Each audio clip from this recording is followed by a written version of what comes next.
नमस्कार प्रेक्षकांनो. ठरलं तर मग ह्या मालिकेत होळीनिमित्त सुभेदारांच्या घरात पुरणपोळीचं जेवण बनवलं जातं. पूर्ण जे जेवत असतानाच खूप कौतुक करू लागतात की पुरणपोळी खूपच छान बनवली आहे.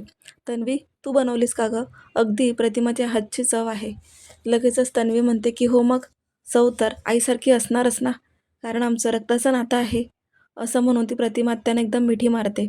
सगळेजणी खूप कौतुक करत असतात. तर आता सुभेदारांच्या घरामध्ये होळी साजरी केली जाते. सगळेजण बाहेर होळी पेटवून आनंद घेत असतात. त्याच वेळेला अचानक प्रतिमा त्यांचा पाय घसरतो आणि त्यांना आता त्या पाय घसरल्यामुळे त्यांना खूप इजा होते.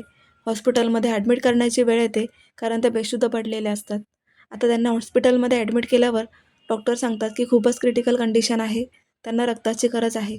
लवकरात लवकर रक्त अवेलेबल होईल का हे बघा. म्हणून सायली आणि अर्जुन आता कामालाच लागतात आणि विचार करतात की प्रतिमात्यांची मुलगी हिचंच आपण ब्लड प्रतिमात्यांसाठी देऊया. ते दोघंही आता ह्या प्रियाला विचारतात, पण ती नकार देते आणि आता इथेच संशयाचा खरा धागा तयार होतो. सायली आणि अर्जुन बोलत असतात की जर प्रतिमात्यांची प्रिया ही मुलगी आहे तर ती रक्त द्यायला नकार का देते, हे आपण शोधून काढायला पाहिजे.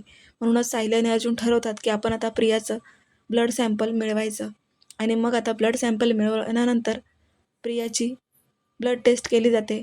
म्हणजेच तिचा DNA रिपोर्ट येणार असतो. तिचे DNA प्रतिमात्यांच्या DNAशी मॅच झालेला नसतो आणि एवढी धक्कादायक गोष्ट आता सायली आणि अर्जुनला समजते. मग सायली म्हणते की म्हणूनच प्रियाने प्रतिमात्यांना रक्त द्यायला नकार दिला. खूप मोठं भयानक सत्य प्रियाचं समोर आलेलं आहे. सायली आणि अर्जुनला आता सत्य समजले. तन्वीचा पर्दाफाश झालेला आहे. त्यामुळे बघायला विसरू नका. ठरलं तर मग आता प्रियाला कोणती शिक्षा देणार? अश्विनला हे समजल्यावर तो तिला घरातून हाकलून देणार आहे. पाहत राहा ठरलं तर मग. अशाच डेली प्रोमोसाठी चॅनलला सबस्क्राईब करा. धन्यवाद.